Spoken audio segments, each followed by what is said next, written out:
Ukichagua kazi basi wewe utakuwa ni mtu wa kusemwa sana, wa kuaibika. Kwa hiyo unajikuta badala ya kuaibika ni bora nije kwenye hii kazi niifanye. Waswahili wanasema mchagua jembe si mkulima, na kauli hii imejidhihirisha katika kikundi cha Kabatini ambacho kinajishughulisha na shughuli ya ugongaji wa kokoto.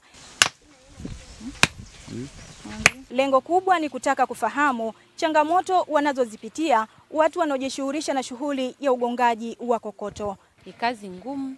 Tena ni ngumu. Tunaposema kwamba ni ngumu, sio ngumu kidogo, ni ngumu haswa. Unachimba mawe mlimani, unayasomba kutoka kule, unayashusha, unaleta hapa barabarani, afu pia unaanza kuiandaa, kuyagonga, kulivunja jiwe kubwa ligongo libadilishe leo kwa design hii hapa. Hatuna gambuti, hatuna elementi, hatuna gloves za mkononi. Alafu na vifaa tunavyotumia ni hatarishi. Kwa mfano unatumia nyundo na ponchi. Bila hii kazi hata familia yangu isingesoma wala mji wangu usingeendeshwa kwa hii kazi, kwa sababu paka nilipo hapa mimi ni mimi baba ndio mama. Ombi lao kubwa kwa serikali na wadau mbalimbali kujitokeza kuwasaidia vifaa vitakavyorahisisha utendaji kazi wao. Kwa ninaomba watusaidie angalau vile vifaa vinavyohitajika hapa kama matoroli, magambuti, masululu, nyundo. Kama wanatuona wanatusikia, watusaidie hivyo changamoto tulizonazo, kwa sababu tupo kisheria, katiba tunayo. Ombi letu tu kwa serikali watusaidie matoroli, gloves za kuvaa mkononi, mfano mabuti.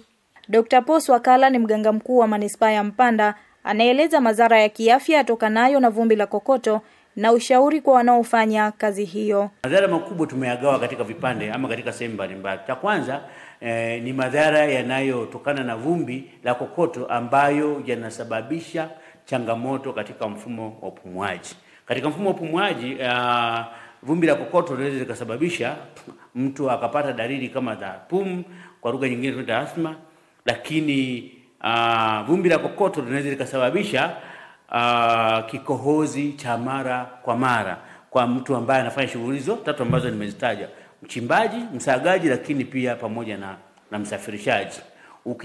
Ukiacha mfumo wa upumuaji ambao kwa asilimia kubwa ndio ambao unaathirika na madhara ya vumbi la kokoto, lakini yako maeneo mengine ambayo pia yako madhara mengine ambayo pia yanasababishwa na vumbi la kokoto. Cha kwanza, ngozi. Kwenye vumbi la kokoto kuna chembe ndogo ambazo zinapokuwa zimefika kwenye mwili zinasababisha ngozi kubadilika, na wakati mwingine inaonekana kama imekwaruzwa kwa sababu ya madhara ya hilo tunaloliita ni vumbi la kokoto.